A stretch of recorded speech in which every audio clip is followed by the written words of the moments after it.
aminareo hatrany ny fahasoavan'Andriamanitra Ray sy Jesosy Kristy tompontsika ry havana. Amen. Andeha hiaraka hivavaka isika. Amin'izao faran'ny herinandro izay dia faly izay misaotra anao Tompo, satria herinandro atsapahanay fa ny antohanao ary naresanao an-tanana ny fiainanay tsirairay avy. Tonga amin'ny faran'ny herinandro tahaka an'izao, miomana andeha hanompo anao any amin'ny fiangonana izay. Misaotra indrindra Tompo. Anio dia mangataka hatrany izay ny fiarovanao Jesosy Kristy ary ny fitantananao ny fiainanay rehefa nay masina ao. Amin'ny anaranao no vanen'izany vavaka izany Tompo. Amen. Misaotra ny Tompo isika fa mifarana ny herinandro ry havana. Misaotra azy fa afaka miomana indray fa andeha hiangona isika rahampitso alahady.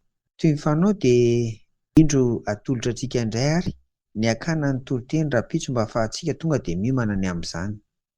Izany dia miopana amin'ny izay voarakitra ao amin'ny mpanjaka voalohany, toko faha 20, andininy faha 120 ka hatramin'ny faha 730.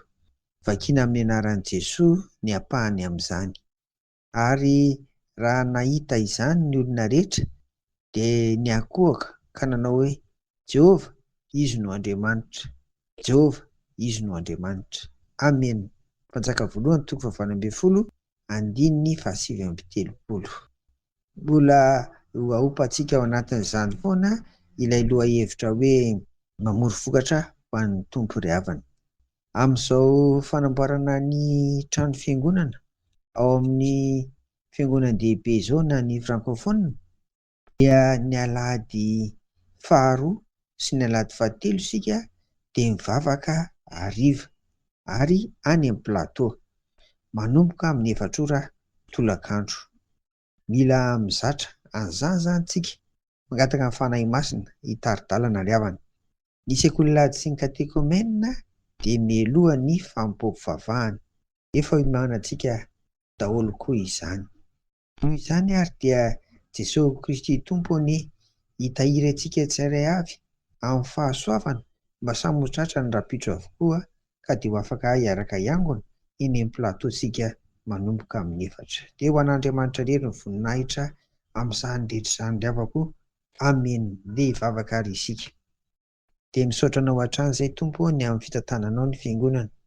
Fampianarana lehibe indray no asehonao amin'ny fiainanay dia ny fanatanterahana ny fampiompivavahana hariva izany rehefa alahady faharoa sy ny alahady fahatelo.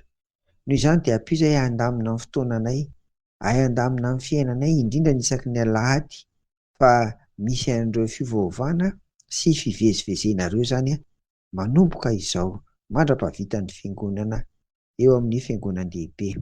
Noho izany dia mametraka ny fiainam-panahina tsirairay avy mba samy ampelantananao ary engane Tompo amin'ny zavatra rehetra ataonay dia mena voninahitra ianao. Fehitr'izay dia mahatsiaro koa ary mitondram-bavaka ny ao amin'ny fiangonan-dehibe ampio mba hita izay hoentim-mahana rehetra ary dia mba ho vitaingana ny fanamboarana indrindra ny tafo ao anatin'izany. Dia apetraka manontolo ampelantananao ary ny fiainanay rehetra Tompo. Anao ny dera ny saotra ny hatsara ny voninahitra fa hanapaka aty am-pony tsirairay avy kosa ny fiadanan'i Jesosy Kristy. Amen.